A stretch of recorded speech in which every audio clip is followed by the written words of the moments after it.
Hey guys, welcome back to the Northeast Florida Surf Fishing Forecast for January 26th through the 28th. This video was shot in Ponte Vedra, Florida. Midday, we had southwest winds at 10 to 15, surf 2 to 3 foot. As you can see, the water is not clean anymore. It's pretty sandy. However, still good reports of whiting today that I got. And if you went north of Ponte Vedra, actually north of the jetties, the water was cleaner. A lot of times that water will be cleaner on the north side of the rocks. Huguenot area, Hannah Park is actually south of the jetties, so it'll usually be dirty there, but you go north of the jetties, Little Talbot, those areas will usually be clean on a south wind still. So when you see dirty water in Ponte Vedra and Jack's Beach, take a trip north. Or you can take a trip a little further south towards the Volano Inlet. Sometimes on the north side of the rocks right there, it'll be fairly clean too. But the fish are here. They're still biting. Not much else. Lots of jelly balls. I got a little video to show you my good finds in the jelly balls today. Some sheephead candy, guys. Take a look. Hey guys, I'm here in Jack's Beach. See these jelly balls? They don't sting, so you go through them and look what you get. Spider crabs, excellent sheephead bait. If you know, you know. So as I was saying, tons of jelly balls on the beach, plenty of spider crabs. The sheephead absolutely love them. Just the one thing you need to make sure is when you put your hand in the jelly balls, they usually have like a little dye on them. Wash your hands, because if you touch your eyes or you got cuts, it will sting. But other than that, they're harmless. Don't get a lot of bycatch on those spider crabs either. The toadfish and sea bass, don't touch them as much as they do a fiddler or a sandflea. So that's a good thing. But back to the whiting. Some really nice catches the last few days. We'll see what happens. We're looking at southwest 10 to 15 on Tuesday. So the west's in there, the water's gonna stay dirty, but the current isn't gonna be too bad if there's more west wind. Fish to low tide. That trough in Ponte Vedra at low tide is really deep right now, and it's holding a lot of fish. Then we move over to Wednesday. Now, Wednesday does not look good, guys. They're saying southwest to south, 15 to 25 with higher gust. So if you're planning on fishing on Wednesday, I would fish maybe Nassau Sound, inside Volano Inlet, the Volano Pier. Those whiting are still sitting in deep water in the inlets as well.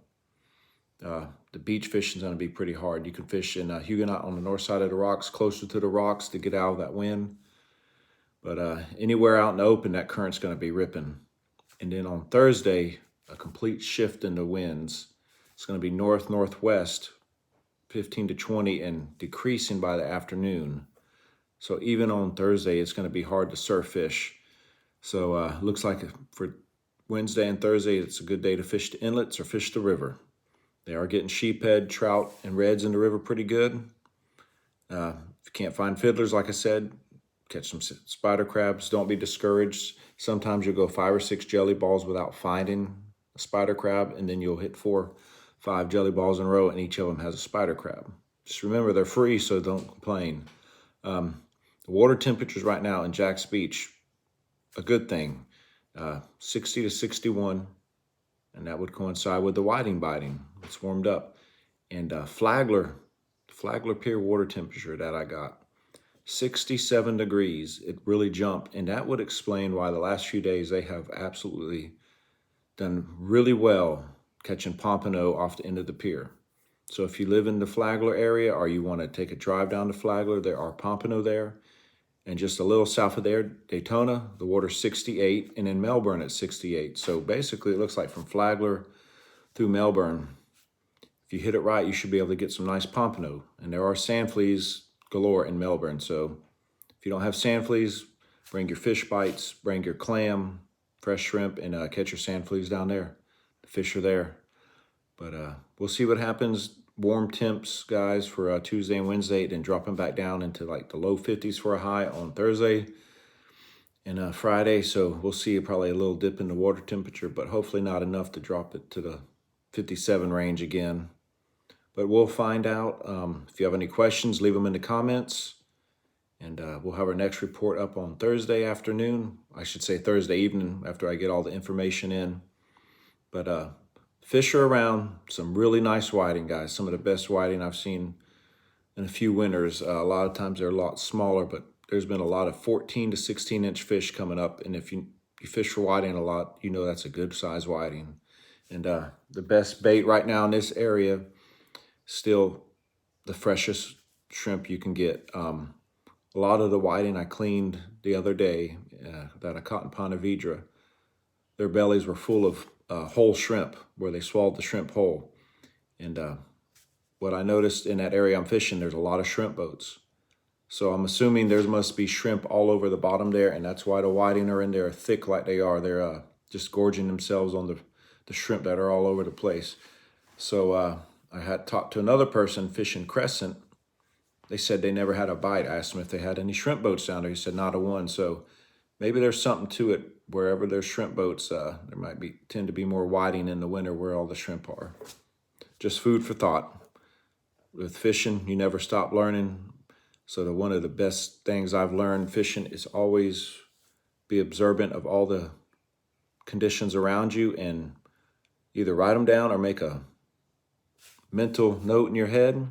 So when you see those same conditions and the bite happens the same way, then you know, okay, when I get this certain condition, then this is what's going to happen for the most part. Oh, and we got a full moon this week. This week, actually.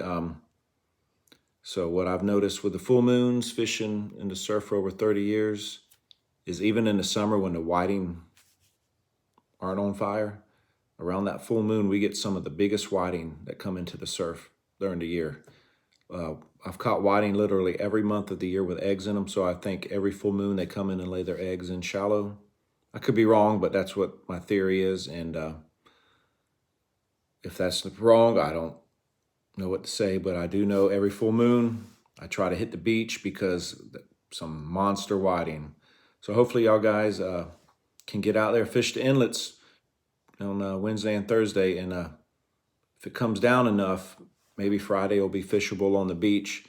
I do know the extended forecast, guys. We might have some serious swells coming in next week. There's a massive low that'll be to the northeast of us, and it might be pushing in some 5 to 7 foot surf. So we'll see what happens. With that being said, tight lines.